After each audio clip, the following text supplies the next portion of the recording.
This is Dan Gallant of HockeyFights.com, and you're listening to the Sheriff Podcast.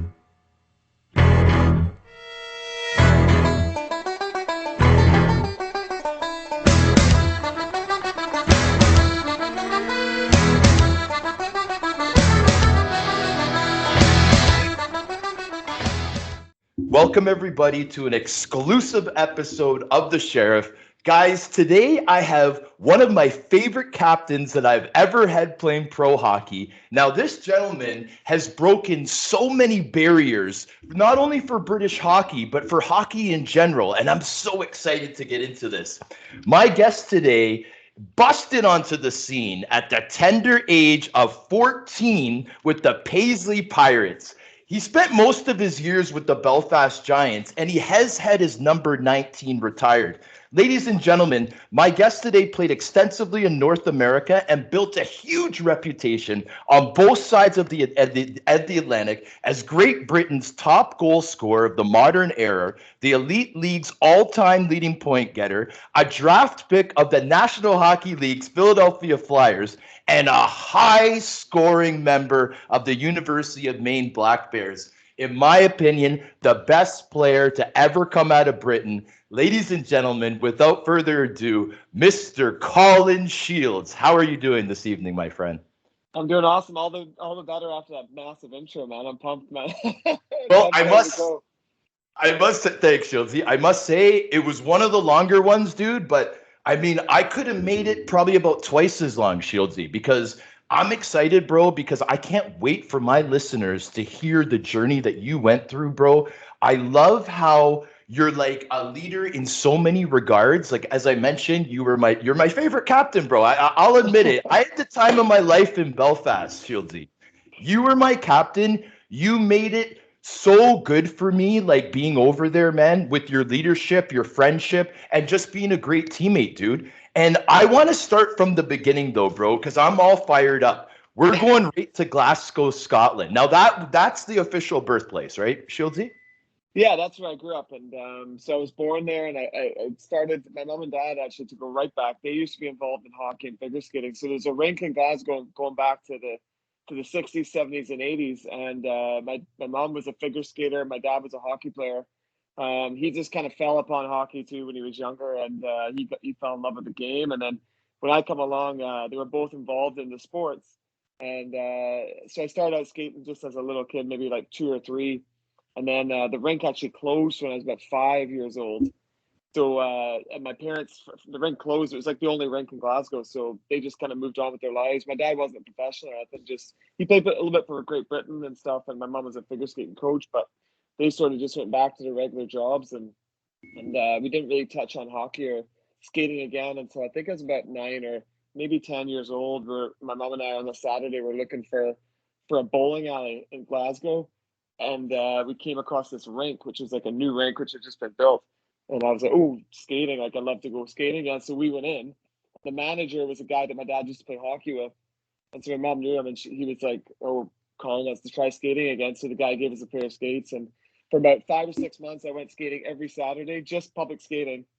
And then I think the next summer, we went on a vacation. My dad's brother used to live in Toronto. So we went to a hockey camp. I saw a hockey camp, and I was like, I want to go there. And after that, it was hockey.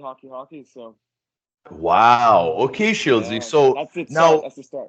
no, and that's amazing. And thank you for sharing that, because I think I vaguely remember conversations that we had when we played together, which was 11 seasons ago now, 11 years ago. And you told me certain things, and I believe you told me that your father did play and that your mom was in the figure skating, but I apologize, man. I actually forgot those conversations. I'm remembering now, but it makes sense now, Shieldsy, because one would ask, like, how could a kid be so good at so young? Like, what kind of connections did he have to the sport? Did his uncle, did his dad own an arena? Like you should hear some of the stories of some of the guys that were like phenoms when they were younger. They had these awesome connections. So your father, man, so he was the first one in the family to play, obviously, then, right? Yeah, so he was involved, and as I say, when that first rink closed down, they sort of moved on. I mean, they were just, my mom was a figure skating coach, but she just got another job, and my dad was a builder. construction. So, and then when we went to the other rink, I started to really fall in love with the game again, and fall in love with the game, started playing hockey. So my dad got back into coaching a little bit, and then that's where the Paisley connection came on, because that rink came on board a couple of years after that one. And Paisley's just an outskirt of Glasgow there. So my dad got back into coaching a little bit, which also helped me because in Scotland, I can't remember when you were in Dundee, there's the curling rinks on the same rink you play hockey on. So from Monday to Friday, there's curling on. So if you're a young kid, you can't get practice ice during the week unless you're professional. So because my dad was coaching professional, which was in Paisley, or semi-professional at the time, I was able to practice Tuesday, Thursdays, and Fridays with the professional team when I was 12, 13, which allowed me to get on the ice, 5-6 times a week, which without that, there's no way you'd be able to progress into kind of what came after that. Yeah, man. So there it is. Whoop, there it is, right there, Shieldsy. So you were on the ice 4 or 5 times a week when you were like 12, 13 years old, man. That's incredible, bro. And you were loving it then? Yeah, I mean, I just, that's all I want to do is play hockey. And as you say, in Scotland, hockey's not a big popular sport. A little bit more popular now, but the school I went to, there was no one else that played hockey. No one knew about hockey. And it was a small hockey community. So the fact that my dad was coaching in that British league for Paisley, I got to kind of practice. I would dress I would go out just to get ice time. Like I would go out as like a 12 or 13-year-old and warm up just to get like 20 minutes of ice time. I'd go out as like a mascot and then just rip around for like 20 minutes and then just sit on the end of the bench and just like watch, but at least to get like on a Saturday or Sunday to get an extra 20, 30 minutes of ice time, just rip pucks or do whatever out there. So ice time was key, and that was something that, as I said, I wouldn't have been able to progress to where I was without that initial start. No, and thanks for sharing that. Now, listen, man, I know you've been a first liner wherever you've played, right? But what you have to understand is for us third, fourth liners, sometimes that's all we get is warm up, man. Because then we'll get the cap. Mac, you're not going tonight, buddy. Maybe next game, right? No, but I'm just joking. But that's really cool though that you would actually jump on just for warm up. So it'd be like you'd probably be the hardest skating guy in that warm up. To be like, why is this guy going so hard? Oh, that's his practice for the day, right? That's brilliant, bro. I'm saying the British words now because all these memories are coming back to me. So I'm gonna say brilliant and crack and all this kind of stuff, right? So I remember it all. So, dude, okay, so I'm very intrigued with this whole Paisley Pirates because I believe I was aware that you did play, but I didn't realize, bro, that you were 14 years old. 14. You actually geared up? Yeah, so probably I went to when I was 13, 14, we knew that grade 9 in Canada and the States was like around that age, So we looked into it, and because my dad had imports playing on his team, there was a lot of like connections. But this was like pre-internet or email or any of that stuff. So guys were kind of like, oh, like Colin's pretty good, but if he wants to be better, probably should move to North America or try and go to like a boarding school or whatever. So when I was 14, I'm probably skipping ahead of you, but explain the page. No. This is perfect, actually. No. So yeah, my dad had some imports playing on his team, and they said, oh, we can probably. I know a guy that is a teacher at Notre Dame in Saskatchewan. So we were like, oh, perfect. So, but when I 14, my 14-year-old age or whatever, that was the start of grade 9, but we applied too late. So we applied in like August or September or something. School had already started. So we had to wait actually until some kid got kicked out of school.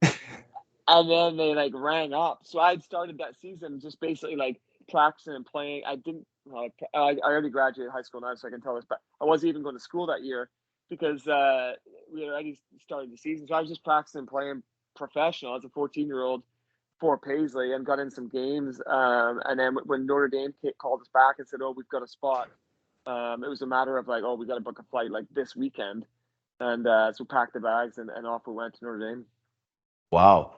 So, okay. And I don't know, but now Notre Dame, that's probably one of the better programs in all of Canada, right? Because this is in Saskatchewan. Now, I had a teammate when I played in Rochester. His name was Ryan Jordy, and he went to Notre Dame, and he told me about that program. So I'm aware of it. of how elite it is, right? So now this is what I'm interested in, and I know the listeners are too, because I know that there's hockey dads listening now saying like, how did this guy get hooked up with this? So like, one thing I heard was because your father was a coach at the pro level and he had imports, that was one kind of set of people to give advice.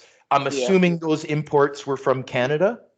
Yeah, so he had a couple of guys that played for him for a couple of years, and one guy was from Kitchener, Ontario, Terry McCutcheon, and that was kind of how I went from Notre Dame to Kitchener after that. But so they just knew somebody who knew somebody, and then my mom probably like called them or wrote a letter to Notre Dame. But I'm sure they're a little bit hesitant about taking a kid from Scotland. But if you don't know anything about Notre Dame, they have elite players, but they also have like single A, like tier 3, like they have, real basic teams. So there's a wide variety of abilities at that school. Like when I went there, in my grade 9 year was Brad Richards and Vinny LeCavier for grade Okay. 9 while I was there. Not too bad.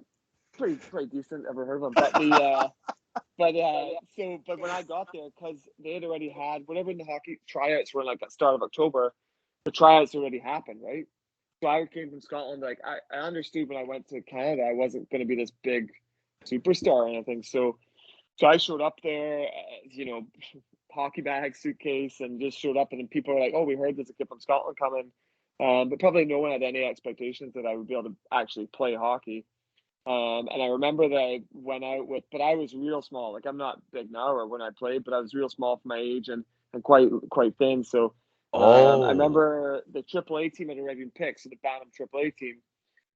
So grades 9 and 10, and I went out and practiced. So like Cavi and Richards were out there. I went and practiced. They were on the AAA team, and I actually wasn't probably out of place. And then it was actually a guy called Danny Ulmer. I don't know if you remember Jeff Ulmer, played some games in the EIHL, a lot in the American League, and he works for the Canucks now. Yeah, he actually played for Braehead a couple of years ago. So his dad was the coach of the AA Tier 1 team.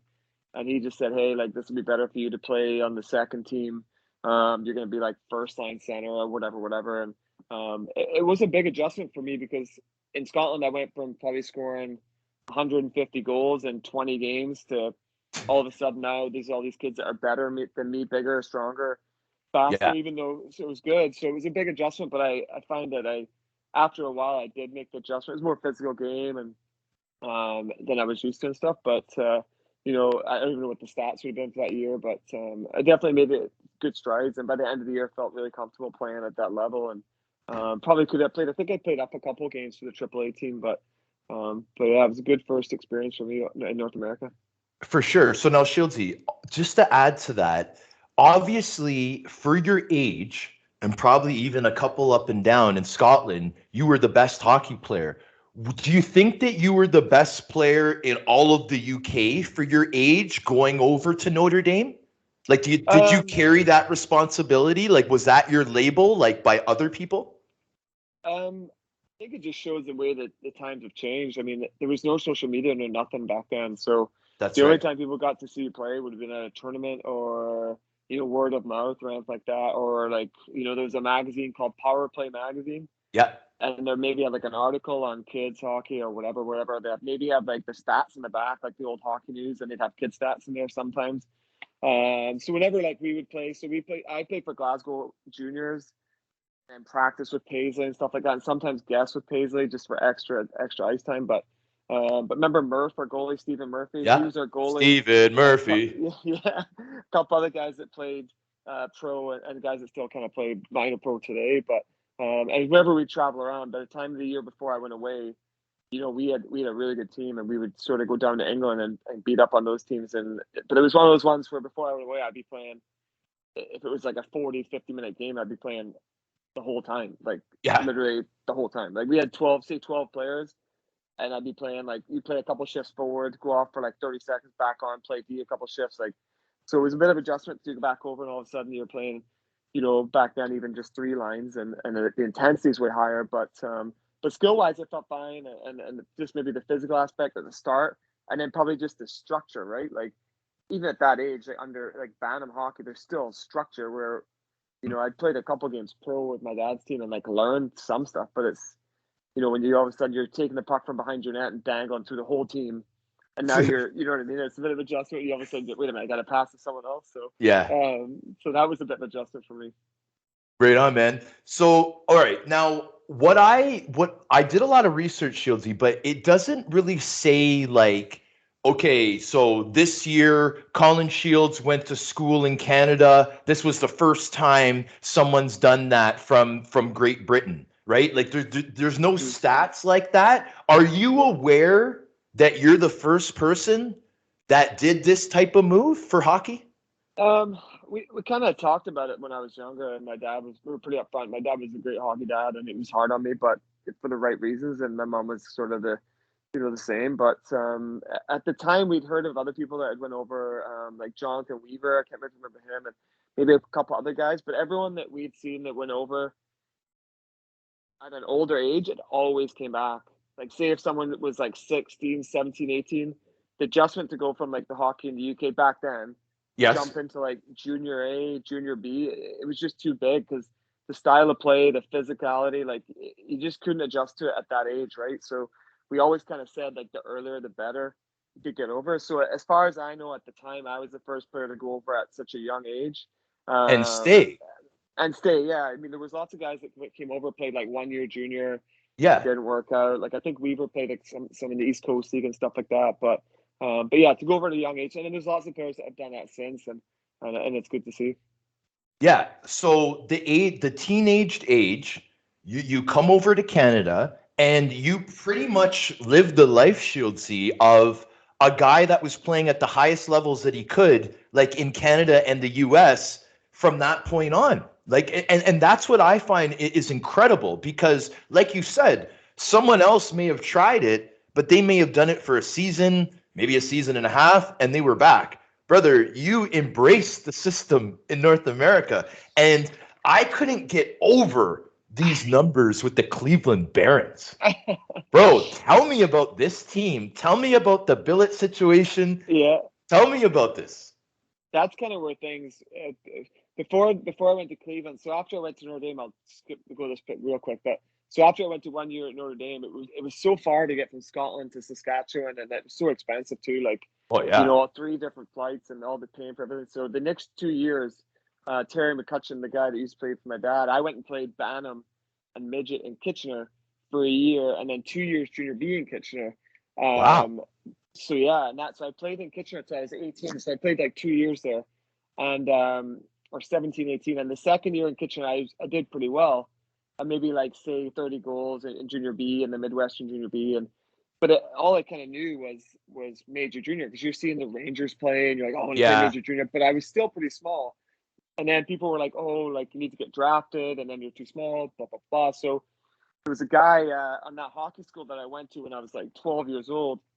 He still knew somebody who knew somebody, so he was coaching a tier 2 down in Cleveland, Ohio. And after my second year junior B in Kitchener, he said, why don't you come down and have a little look, and we'll show you what we have to offer. And I went down there and I was like, oh, there's more hockey outside of Canada. And like back then, I didn't really know. You knew there was like obviously NCAA and stuff, but I had no idea like the scale and like what there was available. So yeah, and it was almost like overnight. I was like, oh, I want to play college. Like, it's way more suited for me. I've got another 2 years to develop, and I still can play 4 years college. So, so the next season when I was 18, I went down to Cleveland, and it was just the best experience ever. Like the owner of the team owned their arena. I mean, it's a small arena. It was like the Ice Bowl, but nothing on there apart from hockey. So during the day, I went to high school the first year, lived with a billet family. And then actually live with the assistant coach the second half of the year. You could go on the ice like after school as much as you wanted. You could stay on, so just took full advantage of that. And just it's such a nice family that owned the team, and a great coach who was Tim Alexander, passed away a couple of years ago, quite young actually, but just really hard on us, but in a good way. And just lots of great experience. And Jim Slater, that played in the EIHL. He was actually on my team. Really? The 2 years that I was there, yeah. So. So the first year I did pretty well. I think I had 30 goals, point a game. And I think I just turned 19. So I was on the coach. I said, come on, man, like, how come no colleges are contacting me? And he said, that's it. So it's like one school, maybe like a smaller school. He goes, don't worry. He goes, come back next year. And he's like, you'll wait and see. And you know you kind of like hear coach, and he's like, I'm like, he just wants me to come back because he wants me on the team. Yeah. And he's like, no, trust me, just wait. And then the next year I got off to a hot start. And then by the time the early signing date came around, I had like 6 or 7 scholarship offers from like all the sort of big dogs, like Michigan, Michigan State, Maine, New Hampshire, blah, blah, blah, like all those teams. So it was definitely worth it to go back. But the second year, we just had a good team and gained lots of confidence. And as I said, we had a coach that just played the shit out of us all the time and let us go. So it was definitely a good experience. And that was sort of the tipping point where I realized in the kitchen I did really well, but when I got down there and started success, I was like, oh, and that's, I guess, where people started to pay attention that, oh, this guy actually could, turn out to be a good professional player. Yeah. So now this is where it kind of gets really interesting, Shieldsy, because not only did you come back to Cleveland, but you almost like doubled your point totals, right? Like you had like 100 points in 50 games. You had 95 points in 55 games. Okay. So that's like unheard of, like in that league, I'm sure. I'm sure it was a record or whatever. Now, did you get drafted? We were in the same draft, in the 2000 draft. So you were drafted from junior A tier 2. Yeah. So when I was playing that year, I'd signed pretty early with Maine because I went on a couple of visits, and then once I went to Maine, and you probably know guys that played at Maine, and Doug Janik did, right? Oh yeah, Doug Janik. Yeah, no, Doug Janik. So once you go there, like on a visit, there's, the guy from. It was a funny story. I did a couple of visits before I went to Maine, and then the phone just started going off the hook. Like I had a really good start this season, and so all of a sudden, teams are calling me. So I spoke to Sean Walsh, the late Sean Walsh, and Grant Stanbrook, and so they were bringing me in for the weekend. And the guy from Michigan rang me, and so he's like, "Oh, we're really interested," and he's like, "We're probably going to offer you, but we'd like to bring you a visit." And I was like, "Oh, it's fine." I said, "But I'm going to Maine tomorrow," and he just started laughing. What's so funny? He goes, "Wow." He's like, "All right." He goes, "Don't worry about it. I'll tell you on Monday." So. So I go to visit to Maine. Like by the time I get in the cab to go back to the airport, I've decided I'm going to Maine. So sure enough, the guy rings me on Monday and he goes, "How's it going?" I said, "Good." He goes, "Going to Maine, aren't you?" And I said, "Yeah." I said, "Yeah." And he goes, "Yeah, with Sean and Grant up there in the crowd and the arena." He goes, once guys going to visit there, he goes, it's pretty much game over. Especially back then, like we were probably one of the top. We were probably ranked top 3 in the country the whole time I was there for the 3 years I played. So, but sorry, to back to your point, yeah. So.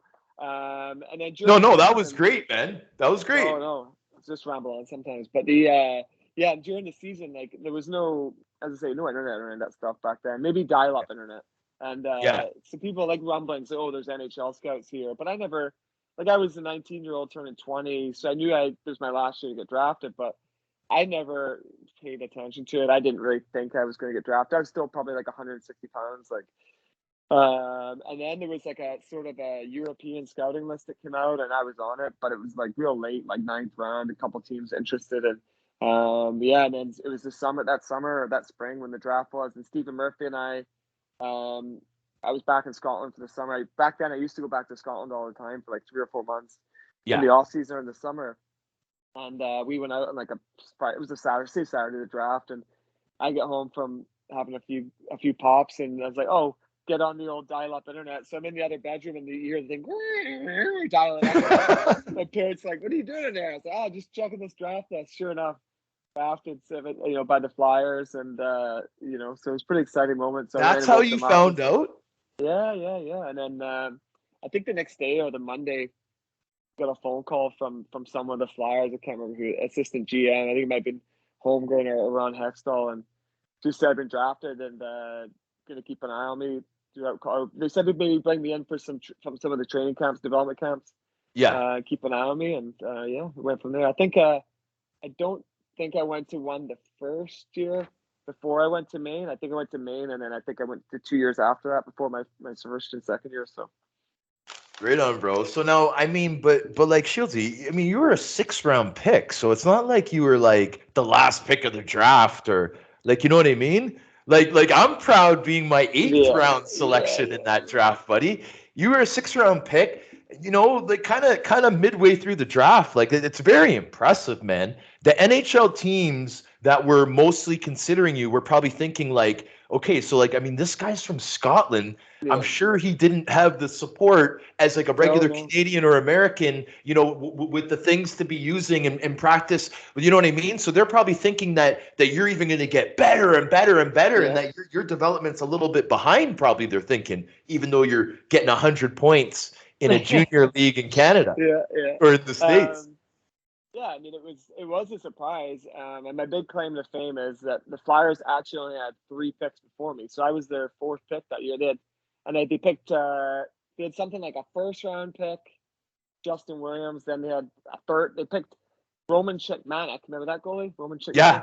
He was like 37 when they drafted him. But yeah, they picked Willie, him, and then maybe one other guy I think before me. So that was kind of like a little hard moment too, but you think like I was their 4th pick in the draft that year. But yeah, it was sort of unexpected, and definitely one of the more prouder moments that I've had. And getting to go to those training camps, even if it was just the development ones in the summer, was just like a wow moment. Just to be at their practice facility with all the guys, and they had a lot of the big time NHLers were there in the summer, and a lot of guys that I kept in touch with over the years that played in the minors and stuff too.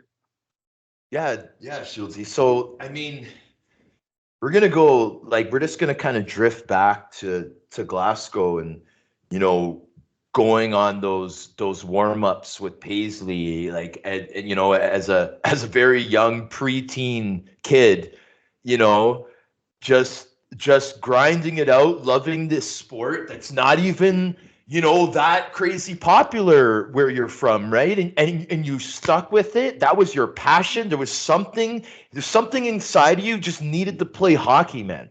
And you got drafted to the National Hockey League from Glasgow, Scotland, man. And like I think that is like just priceless, bro, for your family, for anyone that was part of the development growing up. Well, what did your dad think, man, of his son getting drafted to the NHL? Being your dad was probably mostly your coach growing up, like the biggest influence, would you say? Oh yeah, I mean, I would never have the success I had in hockey without him. Like, he was hard on me, but he knew he came from a rougher background in Glasgow, and he had to leave school when he was 12 years old because his dad passed away, and he had to take an apprenticeship and work. So he grew up the hard way, and he always battled hard for whatever he got. But he would always make sure myself and my brother would always have what we needed to achieve success. But he also knew what hard work was, and putting in the extra work.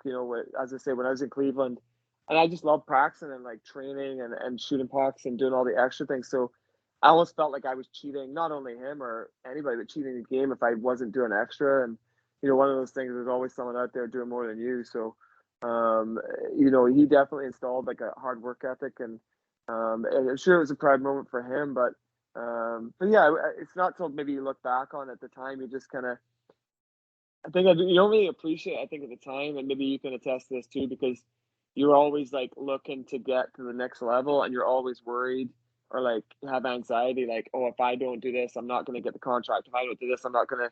The next year, there's another new players coming in. It's just a constant snowball of stuff where you're just like, you almost can't appreciate it sometimes because you're just worried about the next thing, because you have a goal of getting to the NHL or getting a contract or whatever, and I think you don't get to really enjoy it as much as you should, and not just mean like going out, but maybe just like enjoying it with your friends and appreciating kind of where you're at. I think as soon as you're older in life, you're like, like, it did pretty well, and maybe at the time I wish I'd been a little bit less stressed and appreciated it. Yeah, no, for sure. Like more like living in the moment type of thing, right? Exactly. Yeah. So yeah, because, and the reason why I'm saying this, Shieldsy, is just because like I believe, because I talked to like a lot of my guests have been drafted to the NHL, right? And like I like to talk about how, us being 18, 19, well, mostly 18. I mean, obviously you got drafted, were you 19 or 20 at the time? 20. I think I just turned 20. So yeah, I think just turned 20. Last year, I think, because I was last year of eligibility, right? Yeah. So at that age, to that point, our families have been with us in everything through and through. You know what I mean? So in my opinion, the NHL draft for mostly guys that, played NCAA and major junior, it's more like a family accomplishment in my opinion than a personal, because like I said, we're just like, like we're just legal. We're just 18, 19, right? So, I mean, I think that's incredible. Hats off to your family, Shieldsy. No, just to be a part of that, bro. Like your mom, you got some figure. It makes sense that your mom's a figure skater, bro. Because, buddy, I'm telling you, when you would go around the net, I was telling my mom before the recording, I'm like, Mom, I'm just remembering now, like how good Shieldsy was. Like I knew that when he got the puck and he started those crossovers going, and like the poster that we released, I think that's like you in action. Of going around that net, Shieldsy. I'm like, I felt bad for the other teams, man. I'm like, I don't think anyone's gonna stop him. This guy's going end to end, right? That must have been like when you were a kid. You must have loved that, though, Shieldsy, going around that net. And would you challenge yourself with how many moves you're gonna do before you got to the net, or what? You look back on it too, and you're like, "Oh man, like maybe that was cringe. Like maybe I should have just been going through the whole team and stuff." But then you're like, "I don't know. Like the standard wasn't that good, so like it was nothing against the other players. So that's kind of what you did, right? Like you see videos of other players when they're younger, and they get the puck and they try and dangle the whole team, and then it's not especially the young age. It's not like you're not playing systems or anything like that. It's more individual. So the better players just kind of grab the puck and try to go as far as you can, and then someone else does it. Yeah, dude. No, I had to ask you that just because I just remember you just wheeling around that net. I'm like, dude, if he was doing that at the pro level, I can't even imagine how fun it must have been for him. Like Paul Coffey, like going around that net, right? So Shieldsy, like it must have been pretty cool feeling, like to be drafted and then to be like attending Maine, like as a student. Like you're a student, you're playing NCAA Division I, but you're also an NHL draft pick, right? So like the pressure of, scouts and all that kind of stuff probably wasn't as much because you knew you had some time to develop. Yeah, I mean, I think I didn't going into Maine. I still didn't really understand like what Division I college sport was like. I mean, I knew what it was, but I didn't like where I was in Cleveland. We weren't going to like NCAA games or anything like that. So like, I didn't really understand like how big a deal it was, and even probably looking back while I was there, I still didn't understand how big a deal it was. And so I mean, it was just Maine had such a rich tradition of a program. I think the first year when Janik was there and stuff, I think we had like 11 NHL draft picks on our team. Yeah. And every year, like my goalie for my third and fourth year was like Jimmy Howard, like Dustin Penner was on the team. There's so many NHL players came through that program. But it wasn't. I don't think. We played in the Final Four, the Frozen Four, 2 out of my 3 years I played. We lost in the final both times. Once in overtime, and then once 1-0 at the Fleet Center in Boston. So I mean, I think looking back, you're like, that just seemed normal. Like we lost in the quarterfinals, in Michigan 2-1 the other time. It's just like it just seemed normal for us. Like if not taking away from other programs. But like to not be in the tournament and not be in like the Final Four or the Final 8, I just don't even understand. I wouldn't even comprehend what that would be like. It was just when I'm looking back, I'm like, I was so fortunate to be part of such an amazing program and play at such a high level. And it was funny because somebody the other day, I don't even know who it was. They said you scored 29 goals in your first year of college, and I was like, yeah, it was a pretty decent year. Over a point per game. And they were like 29. They're like, that's insane. And I was like, well, it went pretty well. But yeah, so I mean, like looking at the time, I was like, oh, this just seems about normal. It didn't seem, out of place or anything like that. But no, it was definitely a special time, and I'm really, really fortunate I had the opportunity to play for the Bears. Yeah, dude, and the reason why I was saying like how nice it must have been to already be drafted going into your freshman year is because I saw I'm a stat guy. Shieldsy, and I saw those numbers, bro, from your first year in Division I, and we're gonna read them out. So regular season, you had the 42 games, you had the 29 goals, so you're like a 30 goal scorer. Let's add 17 assists, 46 points in 42 games. Freshman year, Division I NCAA. That is very impressive. What I was gonna ask was, how many years older is Paul Kariya? Paul. Like, is he like 5? Well, I played with his brother Martin Korea, who's the Okay. younger of the 3 brothers. So Martin and I played together. He's a really good friend of mine. So we played together for 2 years when I was at Maine. But Paul was at Maine in 1990 when they won in 1993. Okay. So it was Paul. He won the Hobie Baker as a freshman, 100 points. And then Jimmy Montgomery was also. I mean, Jimmy Montgomery, he has number 19 retired. I mean, he had 300 points in 4 years. Come on. I mean, 300 points. That's insane. Because this is how it shows how little I knew about college hockey. So when I went on the recruiting trip, the legendary coach Sean Walsh, he was amazing with me, and then he passed away at the end of the first year I was there. But he we're in his office, and he's got the board up. He's showing around the power play. He's, so you're gonna be right in here. You're gonna be playing right away. We're not gonna like sit you out, blah blah blah. And then he goes, "What number do you want?" And I was like, 19. And he just started laughing. Oh, is it taken? No, it's retired. Jim Montgomery. I was like, oh, he goes, yeah, he had 300 points. Okay. And I was like, all right, well, I'll pick something else then. But yeah, so Paul was there in 93. But I would say, I think he went as an 18-year-old, so I'm going to have to do the math on that. Paul might be like a 74 birthday, 75. Okay. Maybe a 73, but yeah, he's obviously the best player that Maine ever had, and arguably one of the best college hockey players of all time. Of all time, I was gonna say. So I was gonna. My next question was, but you answered it already. So he actually cracked 100 points. Yeah, 100 points. They were down 4. They played Lake Superior State in the final game of the Frozen Four in 1993, and Maine's record in the season was 42-1-2. They lost 1 game all year. And they're in the final against Lake Superior State. You can look this up. It's on YouTube. And I think they were down 4-2 going in the 3rd period. And Jim Montgomery, the 3rd period hat trick. No way. All 3 goals set up by Paul Korea. And they were all, nothing against Jim, they were all from the goal line, tap-ins. Tap-ins? 3rd period hat trick to come back from backdoors. They won 5-4. The first ever title. But yeah, so pretty amazing that. I mean, there's a great little documentary on YouTube, and it's Gary Thorne, from ESPN.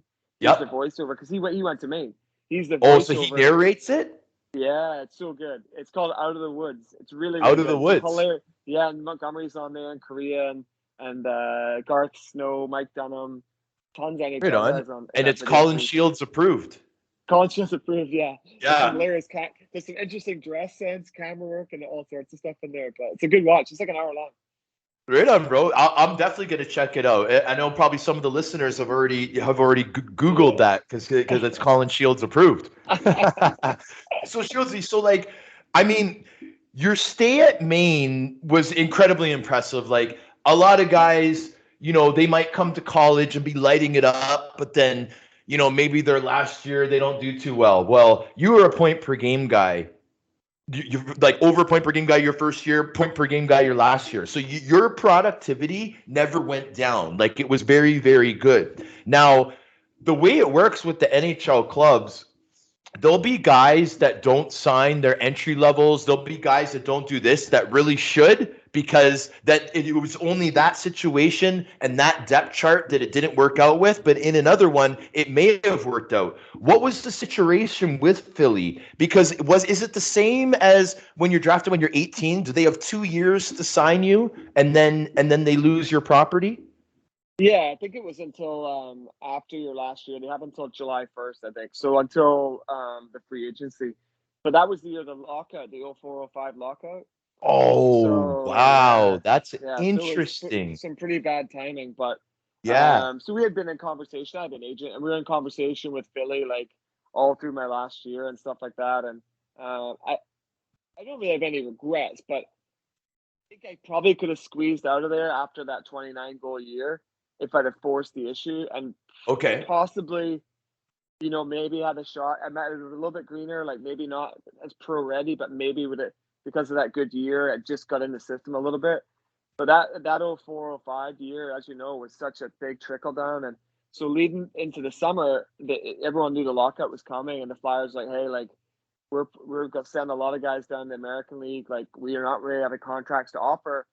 And they said, our American League team's pretty stacked. You can come and try out. And I took some advice from an agent that I had, and he said, look, like, there's probably some other teams that have more American League spots open. Yeah. I think we can try and explore other options. So he got permission to talk to, I think, the Kings and then the Sharks, and end up going. So anyways, the Flyers were like, yeah, that's fine. And they didn't have any spots in the American League team anyway. So it wasn't, I would probably maybe had to go somewhere else. But so I went to a rookie camp and then with the Sharks. Did you? That's cool. Played in the rookie tournament out in California. So you played against the Kings, Sharks, Ducks, and I think it was Phoenix at the time. So it was pretty good. Did pretty well, and like was feeling pretty good, and scored. I think had a few points, and felt like fine. And but then obviously there was no NHL camps after that, so everyone that they were interested in just goes to the American League camp. So I went to Cleveland, worked out pretty well. Seemed like a fairy tale move to go to Cleveland, the Barons or whatever. Well, they were maybe. Can't remember what they were called, the Cleveland whatevers, and it was going pretty well. So they brought in, they were basically all the guys they had signed, and there was 2 other guys that weren't on contract, that were there for the whole 3-week training camp. And they bring the guys in from the coast for like a weekend, and then they play a few in games. But me and another guy, Mike Hoffman, you probably fought him. I remember. Yeah, tall Mike Hoffman. Yeah. He played in Belfast actually. Played in Belfast after me. Yeah. So. There was one spot open for the whole training camp, and it was him and I, the only 2 guys unsigned. And the first week or 2 of training camp, all the inter squad games, practice, I was like sniping like crazy, just scoring everything. And then I played 3 exhibition games. And looking back, I had 25 like grade A scoring chances, and just could not find the back of the net. Like for whatever reason, like missed the net, post, goalie saves it. Thought I played okay, and then came down that last day, and then Roy Somner, really nice guy, coach, and the other guy, the coach, the guy played in the EIHL, that's the Sharks GM. I can't remember his name right now. Curly hair. Doug Wilson was there. Doug Wilson, and, okay. Yeah, and they're like, hey, like you look great during training camp and all that, but the league's going to be really tough this year, and we need another bigger guy, and so we're going to go with Hoffman. So I said fair enough, and so yeah, and then from there. I was actually living out in California in the summers because I was training out there. Yep.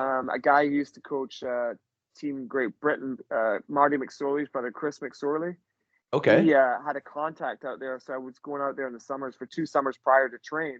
Because before I was only going back to Scotland and training like on my own. And this is when training started to like get to another level, right? So it was serious, just not good enough, right? So I was out there training with a guy called T.R. Goodman right in Venice Beach, and he trained Chelios and Rob Blake and all those other guys. So I was working out with all these guys. So after I get cut from Cleveland, I moved back out to California, so I start training again. And as you know, the East Coast League, all their training camps are staggered. And so a couple of teams contact me from the coast, and we're like, hey, so I had a chance to go to Idaho, chance to go to like Toledo, and then San Diego called me, and I was like, oh well, it's only like an hour and a half away, so why don't I just go play there? And I'd say that's probably one of the biggest mistakes was probably signing there. And it's on me. Like I didn't have a good start to the season, but I felt like if I'd have went to somewhere like Idaho or Toledo that had a younger team, maybe would have got more time to sort of have a longer opportunity. And that's nothing against the guys in San Diego or anything like that, but they had a bit of an older team, especially in that Western East Coast League division. A lot older guys, and I was younger, and just kind of got off to a bad start and never really got anything going, and I couldn't recover. And I ended up getting traded to Fresno, that was not Atlantic City halfway through the year. Yep. And they had a younger team, and I got to play a lot and actually had almost a point a game, I think. Yeah, you lit it up there. Yeah. So it felt pretty good there, but just never really, just didn't really get. I just really couldn't find my way in the pro game that year, and it just maybe off to a bad start. I think if I'd maybe got a bit of confidence early on, and I remember at the start I was just getting lots of chances, and they just weren't dropping, and just couldn't really get anything going. And next thing you know, you're kind of playing third line, and you're off the power play, and you're using it as a penalty killer, and it's hard to come back from that, especially if you're a guy that's came out of junior, as I said, or Maine, where you're playing in all the top situations and getting lots of puck touches as well. So yes, buddy. Now I just want we do have a good following in Great Britain, the show.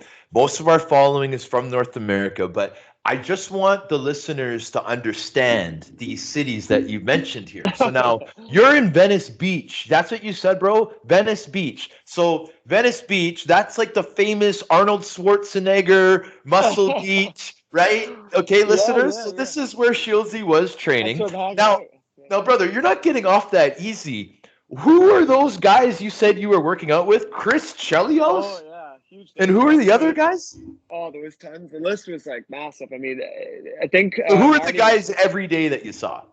Oh, like I mean, there's I could name drop big time here. But to my group, there was the first while I was there, I'd work out with a lot of Oilers guys. So like Mike Conley was there, Dan Cleary, Sean Horkoff, Yeah. and then a bunch of Flyers guys came in. So Keith and Wayne Primo and Justin Williams, and they kind of keep guys Nice. with their teammates or buddies, and like Rob Blake and Glenn Murray and those Nelson Emerson, those kind of Kings guys, they would all work out together. But it was a real small little community, and we all kind of would know each. And Anson Carter, all those guys were all kind of there, and then a lot of the times, so I was there on my own.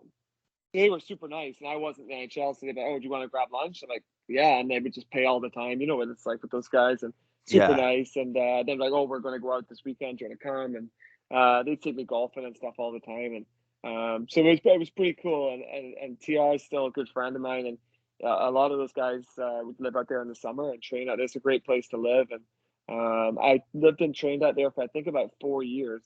Wow.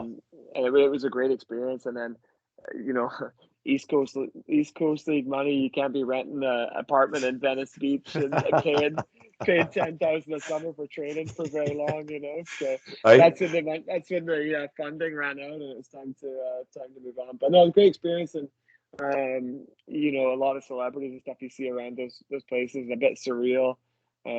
Especially, you know, being a youngster just from Scotland and then going through Maine to go out there. Of course. And then also just to add to that, San Diego, California is known to have the best weather in the world, isn't it? Or is it in the States? Is the best Yeah, weather for something?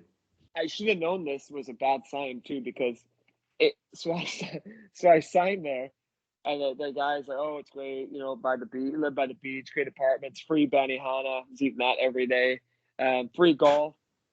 The What? most there was the most between like October and December. There was the most rain in San Diego or Southern California history in like Oh no. 75 years. There was like landslides, the roads were flooded. Should have known at that point. Like I signed here for golf, and you know, and all of a sudden the rain. It's just I'm like, this is brutal. But no, it was a great place to play, and they had an older rink, and I think they only played in the coast maybe one more year after that, or maybe two, and then I think they have an American League team now. I think, Yeah, yeah. but yeah, I mean, it's a great place to live, and as I say, it was one of those ones where maybe just could have picked a better spot for the type of player I was, and being a rookie, it probably could have worked out better somewhere else. But hey, you don't really know at the time. As I say, I could have got off to a hot start and got some confidence, and it could have went from there. So For sure. So no, Shieldsy. So no, at this time, you're in the ECHL. This is probably because of the NHL lockout. This is like pretty much the AHL is the best league in the world. The ECHL was like the second best league in the world. Like the hockey was so good in the AHL that year, man. Half the rosters were guys on one ways where the NHL team just wanted them to play for the AHL team, right? And then yeah, the other half were we're in the the coast. best Yeah, players on the team the year before, right? And then the coast was full of AHL guys. Like it was incredible that year. You know what I mean? yeah. So There was such a trickle down effect, and I think pretty naive to the whole situation at the time. And as I say, and even the guys in Europe, like, you know, because you had actual legit NHLers playing in Europe. So all of a sudden, the guys yeah, that run that team, they don't have anywhere to play. So, you know, there was like NHLers playing, like full time NHLers playing the coast that year. Like Scotty Gomez led the coast this coast yeah, that year. You know yeah. what I mean? So it's like He it was was a in huge. Alaska, right? Yeah, he was Yeah. talking about that actually on the Chicklets there. But yeah, so I mean, there's a huge trickle down, and not great timing, but it's one of those ones where everything happens for a reason, and ended up where I was. But yeah, it was definitely a tough first year experience with pro. Like not an enjoyable one for me, just because of the situation, but it is what it is, and kind of moved on from there. Yeah, dude. So, okay. So now this is probably going to be my favorite topic of the show. So now the following season was an incredibly unique and special year for the Belfast Giants, right?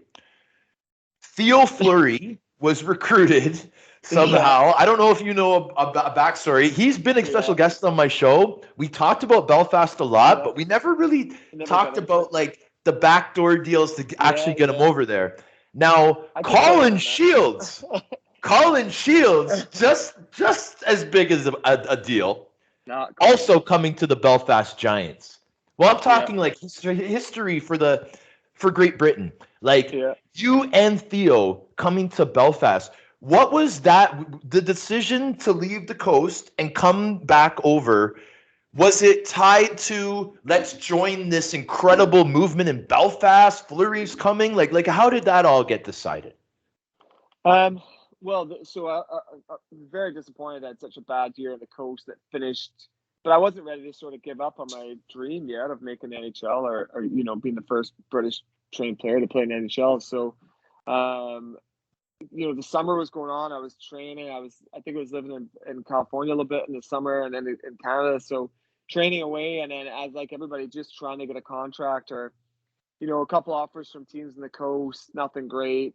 Trying to get like an AHL try or AHL deal. And then Ed Courtney, who was coaching in Belfast that upcoming year, I played against him in the coast the year before, but I didn't really know him. I knew who he was because he's about 6'5" and a really Yeah, skilled player and put up some big points in the American League and big boy. played a little bit in the NHL. Yeah, so he called me and maybe in July and said, "Oh, I'm coaching in Belfast. Would you like to come over and play? Because I know I played against you last year. You're a British passport holder. It won't be an import. Try and put together a really good team." And I said, "Well, I'd like to try and stay in North America. Like that's what I want to do as far as hockey and give it another shot." And he said, "That's no problem. We'll keep in touch." So I ended up going to Grand Rapids American League's camp Mhm. that year.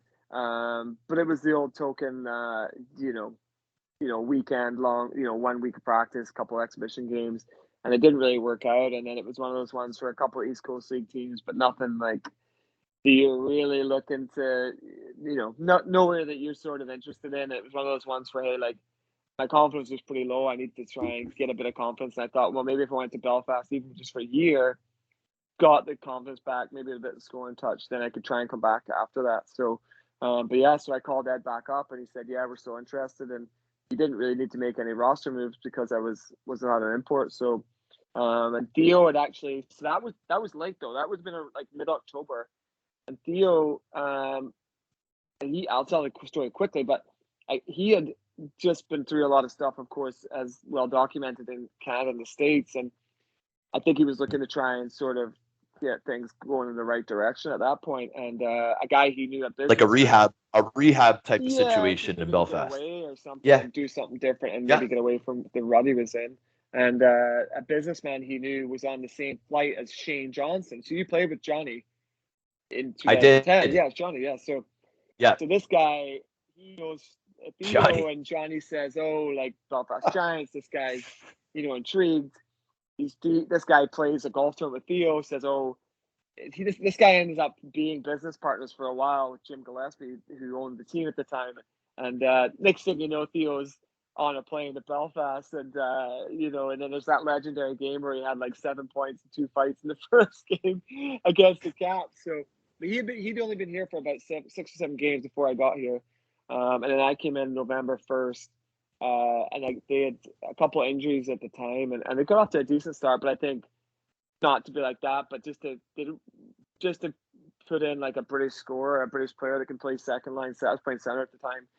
Theo's your first line center, and jump in there at second line center it was pretty good. And I think a combination of with that top line he played with Curtis Huppy and Ed Courtney, and then the second line was me, myself, George Iwata, and Sean Skihar. We were sort of like almost like a shutdown line. We play against the other team's top lines, but we'd also score too. And so I think it was a good combination, and everything just seemed to go really well that year. And it seems like it was about 100 years ago, almost 20 years ago now. But But yeah, and that was, Killer was on the team, and Johnny, and Rob Stewart, lots of guys that live here and are still part of the team.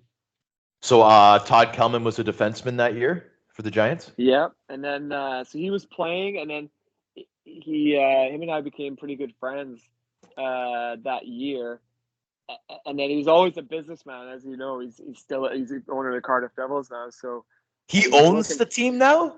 Yeah, he's part owner and general manager of Cardiff. So I knew about the GM part. Yeah. Well, shout out to Todd Kelman. Wow. Yeah, well, it's him and I think 3 of his buddies from Calgary. So I think he's part owner with them, but I think he runs the show there. So, but yeah, and it was almost at the time too. I was 24, 25. I'm like, and he was working for a printing company like during the day while we were all going for coffee and taking naps. He was working. I'm like, why's this guy working during the day? Like, you know what I mean? We don't make any money in the elite league. I'm like, making enough, I'll just spend it in the summer and then make more next year, Meanwhile, he's working like a full-time job. And then later on, once I got into my 30s, then I was like, oh yeah, I know. I see why now. Yeah, exactly. Right. Smart guy, right? Yeah, I think when you're younger, you don't really think about it. But it was good for me because later in my career, when it got to sort of my early 30s, I was like, all right, well, now I see why he was doing that, because he was transitioning himself to eventually become assistant general manager here, and then go on to own a team. Awesome. So Colin, like I mentioned before that my year playing on the Belfast Giants was the funnest season of my career. It was a very unique year, as we know, for me, but it was for hockey, it was the funnest year I've ever had in my career, and I played for a very long time. Now, mostly when people ask me about it, like we were talking earlier, when people ask me about the Belfast Giants, automatic smile on my face. I'll tell them about the hockey, how good the team was, how cool my captain was, Colin Sheilds, right? But then I'll get into all the other stuff that Belfast is involved with politically, socially, in the communities. I want you to explain to the listeners what we were talking about before, the meaning behind the Giants and what they really do for the community of Belfast, the neutral colors to the logo, so on and so forth. Yeah, I think it's a unique situation. I think if Belfast is a city that in Northern Ireland is a country that's separated by religion, Protestant, Catholic, and there's a lot of anger and hatred and violence that's gone back for a long, long time. And I think it's going in the right direction, but there's still a lot of people that are hanging on to that for whatever reason.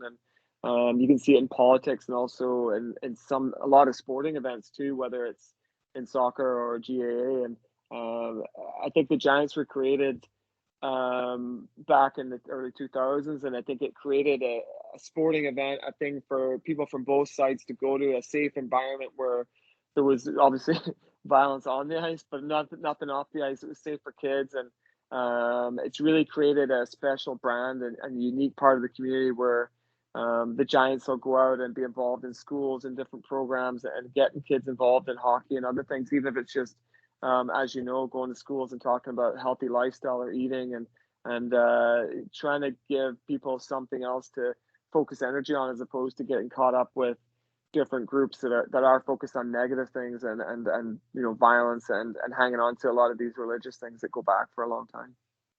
Now, have you ever been a part of a club that would have a rule that you can't wear anything in the arena other than the team jersey or civilian clothes? Yeah, I mean, you're not allowed to wear any football, soccer or just soccer colors in the arena, and a lot of places in Belfast that'll be kind of in neutral areas, because there's obviously one side of the town that would be predominantly Catholic, and there's another town that's part of the town that's predominantly Protestant. And there is lots of like mixed areas too, and downtown is like a neutral kind of area. And even today, there's parts of town where you wouldn't want to go or walk around with the wrong sort of soccer colors on, and it's just sort of a little bit disrespectful, but it's maybe just a bit of an old school mentality too. But it is still a part of things here, and as I say, a lot of people are holding on to that, and hopefully, one day, especially with generations, but it's still something that's ingrained in a lot of people. And at the rink though, everyone's just wearing jerseys and there for the one reason, to have a good time. And then enjoy a little bit of maybe some fisticuffs on the ice and some goals. Yeah, no, for sure, man. It's a big party in the Odyssey Arena. So now, the thing that I find that's one of the coolest things about the Giants is their name, the Giants, the emblem. I think it's so awesome. I was so interested in learning about it when I played there. The Giants Causeway, the northern tip of Ireland, one of the most unique, beautiful places in the world, and that's what the team's named after, correct? Yeah, I think it goes back to the folklore of this giant nickname, well, nickname, but this Finn McCool, and he was Finn supposed to, McCool. yeah, he was Yeah. supposed to have chased off these I should Scottish this, guys, right? Yeah, and he chased them. He was so big, and he chased them into the water across the ocean or wherever it was. So yeah, it's a great logo, and kind of modernized it a little bit this year, but kept kind of the traditional. And I think it was a good move for them to kind of spice up a little bit this year and adjust the colors and make it sort of a bit more modern, because it was a good opportunity, especially with there being no season last year, to kind of make a bit of a change and start fresh. Yes, for sure. Now, okay, so now here's another cool topic that I wanted to talk about was about the arenas in the UK. So now, when I came over there, it was explained to me, now this is 10, 11 years ago, that the league is like a two-tier league, right? So there's the top tier, which is like Belfast, Nottingham, Sheffield. I don't even know Cardiff, I guess, would be in there now. Yep. And whatever other teams, and then there's the second tier. Now, with those tiers also come the type of buildings that the teams play in. So there's what is it called again? The stadium compared to the rink? They call it like an arena team. So like the teams that more have like North American style arenas, there wouldn't be any that are like 20,000 seaters, but almost like the bottom bowl of like an NHL rink, right? Like they see maybe like 6 or 7. I think Nottingham and Sheffield might be close to like 8,000. So yeah, as you say, and then Cardiff's got a pretty nice brand new rink, but maybe only about 4,000 seats. And then but it's perfect for the league, though, right? The Cardiff new arena. Yeah, Cardiff's a good, because you want to, you don't want to have a big arena 7,000 that's half full. You want to maybe have a hottest ticket in town sell it out. They've been sold out every game, I think, since they opened that arena. So, really? But as you said, yeah, there is like a kind of a bigger, between those top teams that maybe have maybe bigger sponsors, they can get more fans and create more revenue. So more opportunity to possibly get better players and offer better opportunities for imports. And then you end up with the lower tier teams, which are maybe just trying to make the playoffs or cause up some stir in the cup and things like that, or the playoffs, because obviously the shorter playoffs here.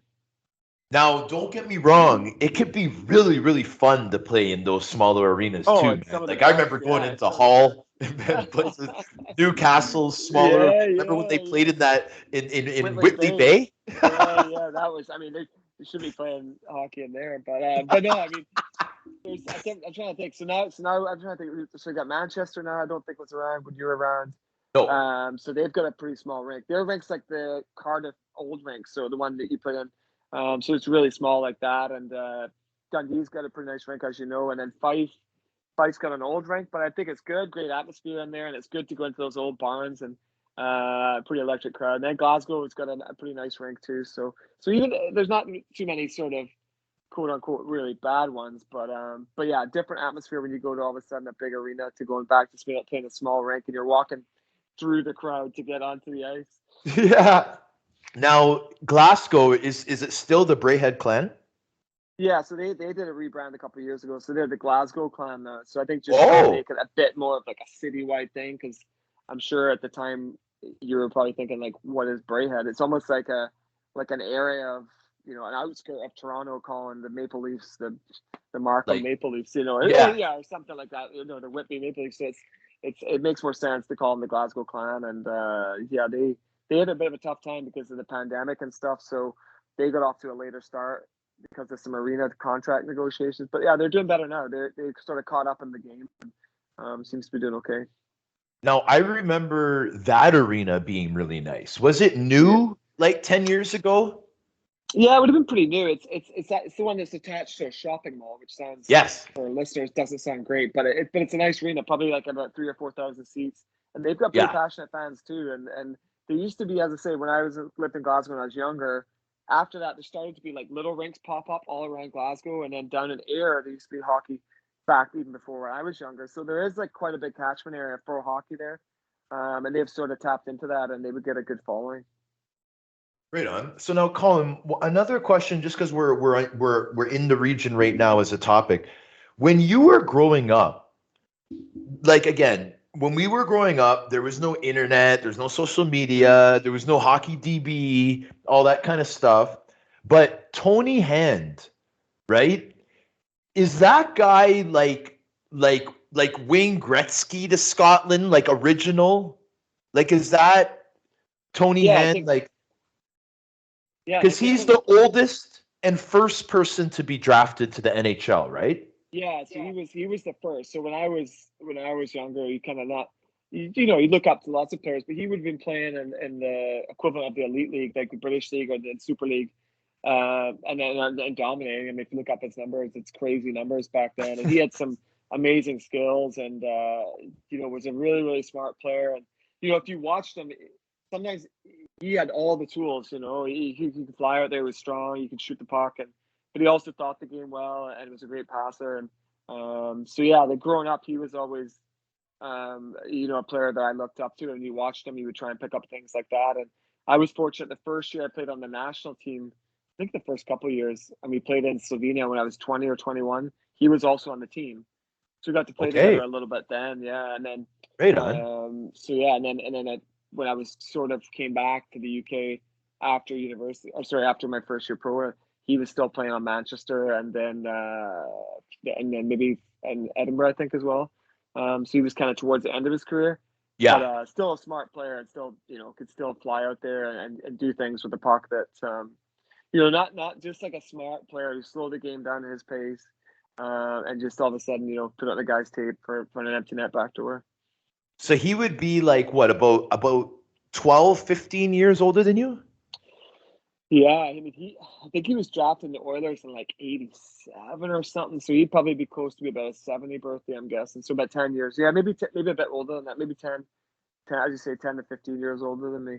Okay, right on. So now that must be why they say modern era scoring leader, because Okay, okay. those numbers, I Oh, they're mean, crazy. Our things are crazy. I mean, that's from a different time too. I mean, they're definitely not. I mean, Tony's an amazing player, but a different league back then too. As you say, modern era. Probably the elite league. I think only started in like 2003 or four, after the sort of fall of the Super League. But Tony's a great player in the Super League, and the Super League was stacked. The Super League would have, I think when you were over, we maybe had 10 or 11 imports.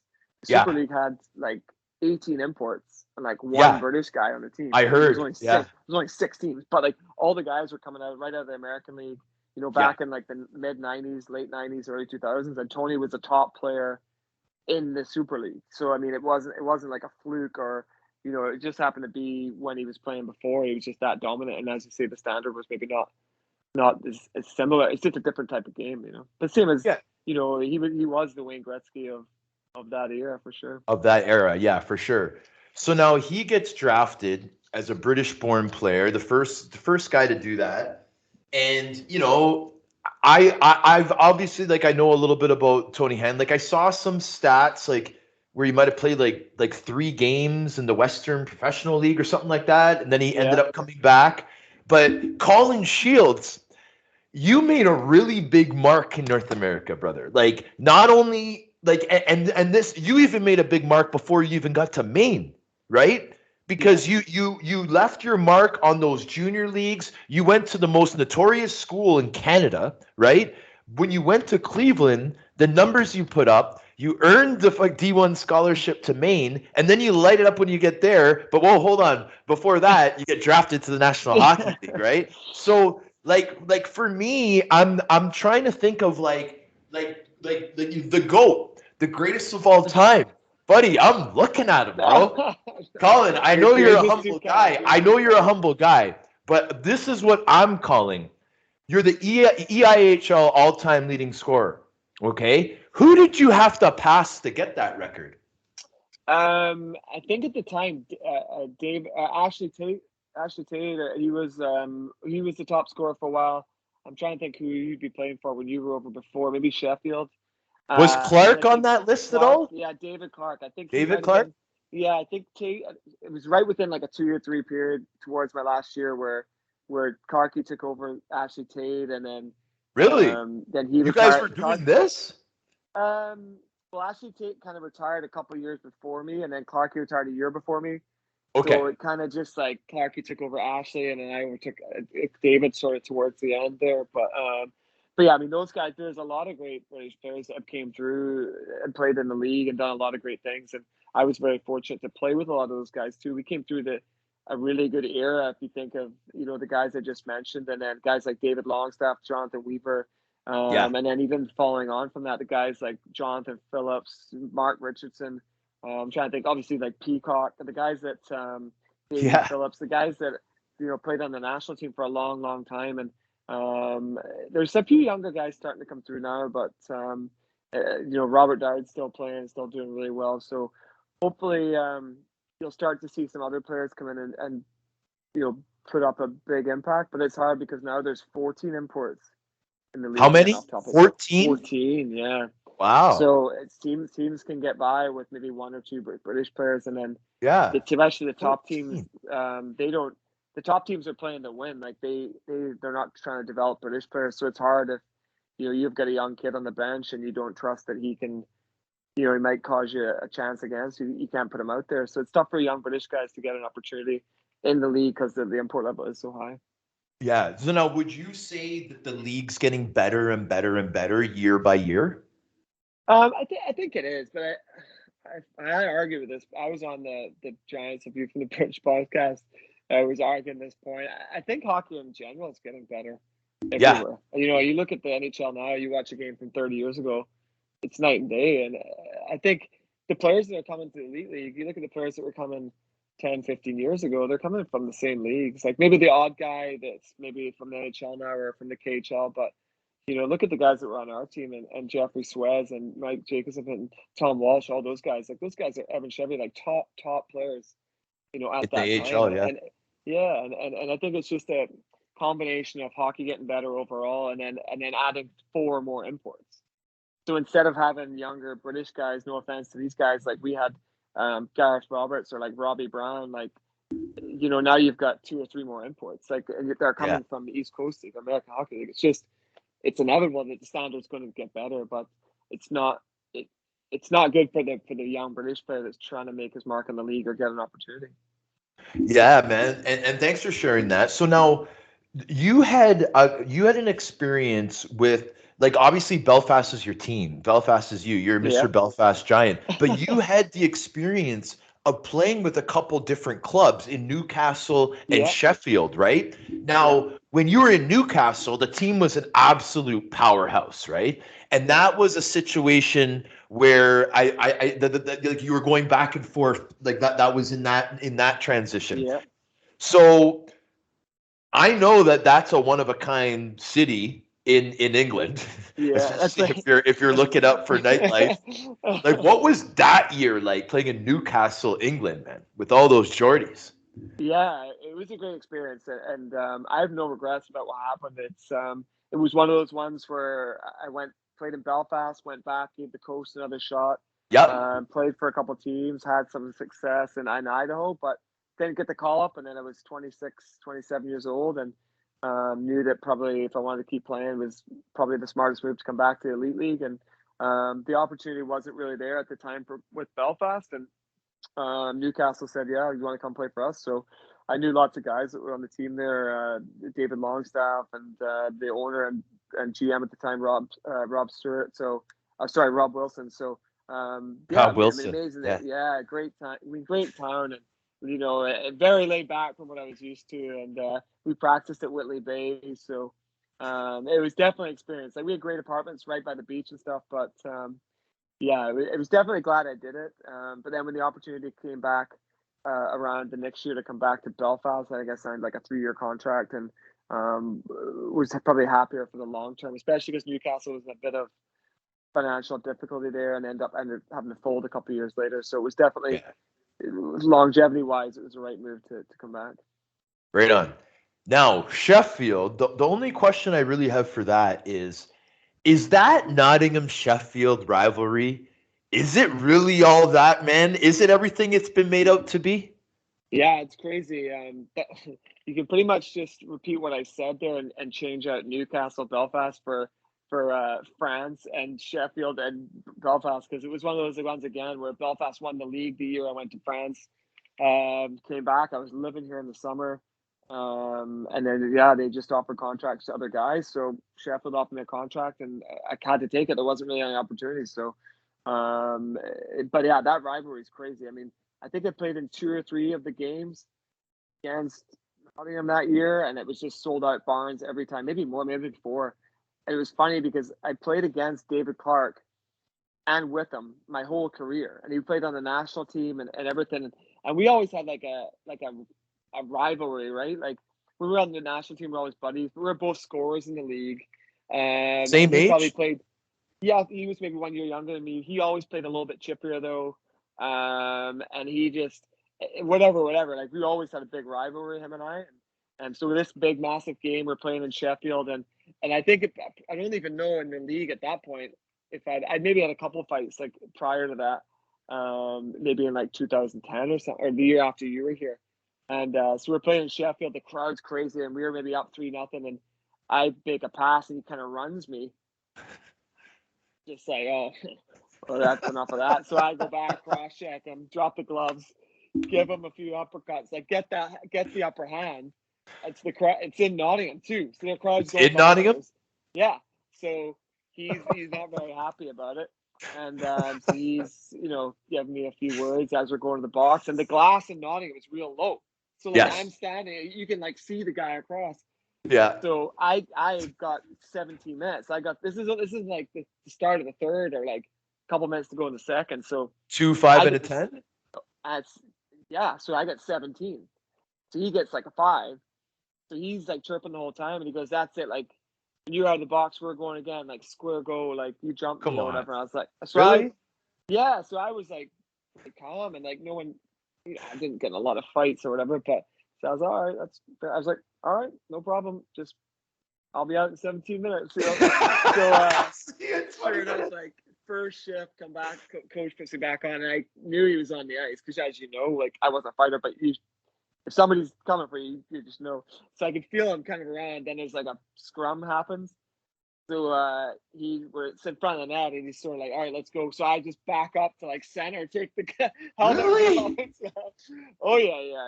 Some guys Wow. still, So were yeah. you guys the 2 top scorers in the league, maybe, or at least top 5, both of you? Top couple of Brits in the league. So it was pretty funny. Yeah, and then so I always joke around with them, like, and then he was really good friends with a guy called Danny Myers who used to play on Nottingham. He played on Sheffield that year, and Yeah. Danny said he was laughing. He's like, "Oh, it was so funny." He's like, and he was chirping Clark, and then I got the better of him and stuff like that. But yeah, it was pretty funny, and it just shows the rivalry though what it brings out. And but yeah, needless to say, I don't think he ran me too many times after that. Buddy, that's a great story. Yeah. So, man, this is amazing stuff. So now, the next thing I wanted to get into, Shieldsy, I know we're getting over time limits, and I think I was right about the part 2 comment in the Oh beginning, yeah. buddy. Anytime, You're man. such you're such an interesting dude. There's so much, but there's another thing that I just want to get into before we go, because I know a lot of players out there, when they're hitting up their last few years of pro, they know it's coming to an end. It's always a good idea to get ahead of the game and to maybe get into something that you may be interested in for the next 25 years before you're done playing. Now, you're a guy that figured that out. You started doing something, what was it, 5 years before you were done? 4 years? The last 4 seasons? Yeah, I mean, I think even when we played together, I think I was around 29, 30. And my good friend, my best friend, Craig Peacock, we were just, having a good time. As I said, we weren't even thinking. You're thinking, I'm going to play hockey till I'm 40. I'm not worried about what's happening after hockey. And but I'd always been interested in fitness and like the training aspect of hockey. And when I was in Canada and California, I was always kind of like mentoring under the other strength coaches there and like asking questions and helping with groups and stuff. And when I came to Belfast in 2008, I would sort of run the summer off-season workouts for the guys that lived here. Even if it was like I remember that. Garside. Yeah. So we go to the gym, and I just kind of read, back then probably still a little bit naive as to what we're doing, but sort of organize it. And then I started doing stuff for the junior Giants. You do like in season on a Tuesday night, you go and do like a little upstairs in the ice bowl, like a little circuit class. And then around like 2013, 14, started to kind of escalate from that, where you were getting kids' parents like, oh, I heard that you train kids. Can you do like, I take my kid for like a one-on-one and stuff. I'm like, well, sure. So Private. I started a little Facebook page, and then so around 2014, 13, 14, I started by just taking athletes, junior hockey players, the pro guys. And then from there, once I started a Facebook page, it just snowballed where people were, fans at the start, and then people word of mouth, or people like, hey, can you try? I'm just a regular adult fitness person. Can you take me? And I was like, yeah, let's go. And over the course of about a year, it just kind of went from one thing to another. And I trained people out of another gym, just paid them rent for about a full year. Where in the summer I would do full-time hours, like 6 days a week. And then I was like, oh, during the season, I'm not going to train anybody. But then all these people that weren't hockey players or athletes were like, oh, so we're not going to work out for 7 months. And I was like, well, I guess I'm not really doing it from Monday to Thursday, afternoon and evenings. So it started out where it's like, okay, I'll do 1 day, 2 days. And then, things from there, it went onwards. And so I did, I think 1 year at that other gym where I was doing 2 or 3 days, afternoons and evenings a week. And then I bought the next year, I started to get like a family of 3 or 4 people saying, oh, can we work out together? But this place was really small. So my friend, he's a really good businessman. He's like, hey, you got to get your own place. So jumped in with 2 feet, at least a building, like industrial unit, did it all out. And then so the first year, I would train people from Monday to Thursday, afternoon and evenings, practice Tuesday to Friday, play on the weekends, travel back Monday, back to the gym, doing that for a good 4 years, the last 4 years I played. So it was a lot of work as far as like, what it's like on the Sunday night in Cardiff, after a big win, the boys were all going out, and then the next day, having, a few pints and stuff, where I was like, I got to go to work this afternoon, when you get back. And then say Tuesday morning, if we had practice at 9 or 10, I might have a client from 6 till 7 in the morning, go to the rink, work out, practice, go home, get lunch, grab a quick nap, and then back to the gym from 3 o'clock till 9, and doing the same thing Tuesday, Wednesday, Thursday, and then playing on the weekends. So it was a lot of work. But I'm really thankful I did it, because I can't imagine, different strokes for different folks, but it would have been really tough to do that after I finished playing. So it was really nice that I had that all up and running. And then the stress of like trying to start a business wasn't there, immediately when you retire. Because for people that don't know, in the elite league here, once that last paycheck comes in, you better have another paycheck coming in, because the money you're making you're not like going to live in Barbados for a few years on the elite league salary. So, but yeah, it's definitely, it's one of those things, because as you know, like in pro hockey, they're busy and you're like limited because you can't get like a regular full or part-time job, but you do have a lot of downtime. And if there's anyone listening that's interested or wants any advice, I definitely more than happy to chat to people and just say that you have to use your time wisely. And I sort of mentor or talk to a lot of the Giants guys, especially the British guys. You need to try and do something. Like going for coffee and taking a 2-hour nap every day is not going to be good long term. And you've got all the spare time, so it's important to try and create something for after hockey, whether it's you take a class, whether you learn a trade, or even just trying to mentor at a business or something like that to set something up for after. Yeah, 100%, dude. And I mean, dude, the first part of your career, you were like the leader, the idol, breaking barriers, doing all these things, leading the way, having a path for other people to follow in your footsteps, right? And now, like I just find, Shieldsy, that you're absolutely right. People need to get advice from people that are doing it right. You did it right. There's a lot of power when we're playing, especially when you've been in a city that people recognize you on the street, and that type of power is priceless. They look up to us. They believe in us. and they spend money on us, if it's through tickets, jerseys, whatever it is, if they have a chance to work out with us and get healthy with us, they're going to do that. I think it's incredible what you got involved with. I was so happy to see it because I mean, I started seeing it years ago, right? Like the Colin Shields workout, TSP, all this. It's awesome, bro. I loved it. I'm like, wow, Shields figured it out. You know what I mean? Like you'll see some of your ex teammates and you'll be like, oh man, he doesn't look too good, you know.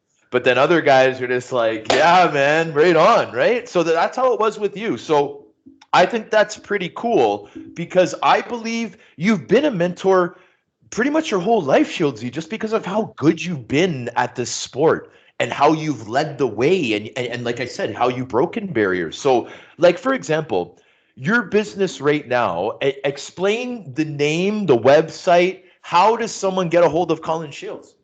It's called Total Performance Fitness. Yeah, and we're TPF Belfast on Instagram and Total Performance Fitness on Facebook. And we train youth athletes, we train amateur professional athletes, we train, as I say, adult fitness clients, people who look just to get in shape. And we have all sorts of different classes. We also have gym memberships. So we got a little bit of everything. We got it all covered. We've got a sports masseuse and physiotherapist.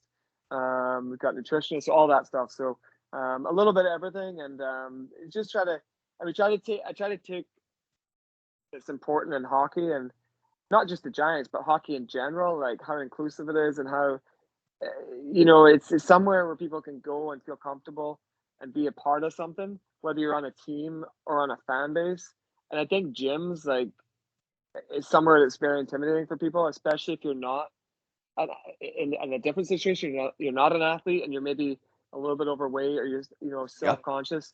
So at our gym, I would make a real effort to sort of mold that culture somewhere where, no matter what your shape, size, color, whatever, like you're part of TPF, and you can come there and feel comfortable, and you're not going to be intimidated by, someone with their shirt off, throwing weights around and like that. So Yeah. I mean, that's some of the stuff that keeps people away from gyms and makes them nervous. So I think that we've done a good job of that so far, and hopefully it can continue. Yeah, dude, that's incredible. So let me ask you this. So if I make my way over there, do I have a chance to work out with Colin Shields? I'll give you one on the house. You crush me in the gym. You're a unit, man. Hey man, trust me, man. It's the performance. It's the overall performance, and I just want to follow the leader here, buddy. I'd love to work out with you, bro. I'd love to work out with you. If you're back here, we can do a live workout there and interview it live there. So I'm working on a couple things with guys in Dundee, Scotland. Putting together like a kind of like a exhibition game, bringing some NHL guys over. The thing that George Larocque and those guys came over, Ryan Vandenbush, a couple of years ago.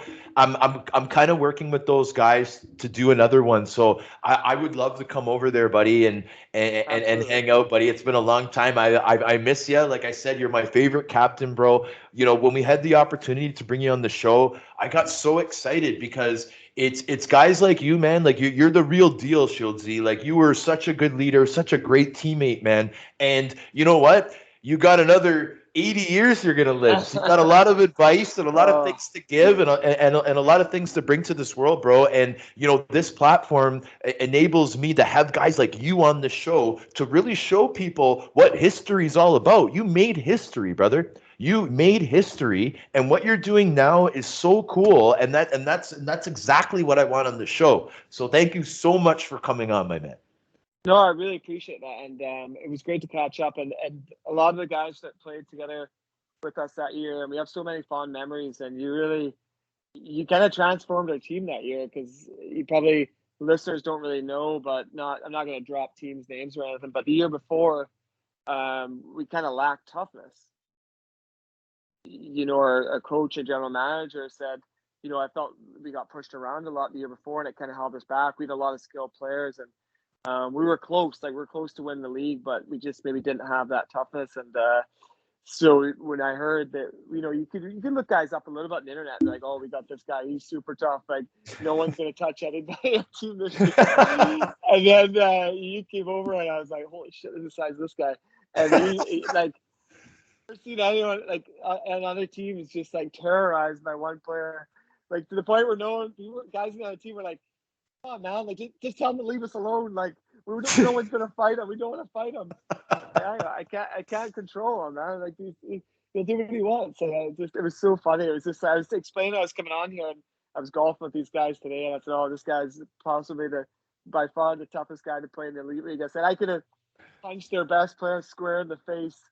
I said that no one would touch me because this guy was standing behind me just ready to kill anybody. So, but we had so many great memories, and it was a great experience having you over here. And I hope you really get a chance to get back over, and definitely great to see you again. Awesome, Shieldsy. I appreciate it, buddy. So we're going to thank the listeners again for tuning into another episode of The Sheriff featuring special guest, Mr. Colin Sheilds. One last thing that I want to tell you, Colin, is one thing that I remember is the announcer in Belfast, how he would say your name. So when you would score, he would say, "Goal scored by number 19, Colin Sheilds." Buddy, it seemed like the Shields was like a minute long. It was so awesome, bro. I'll never forget that. All right, so great memories, great time. We're going to end it here. We're going to sign off now, guys. Woo!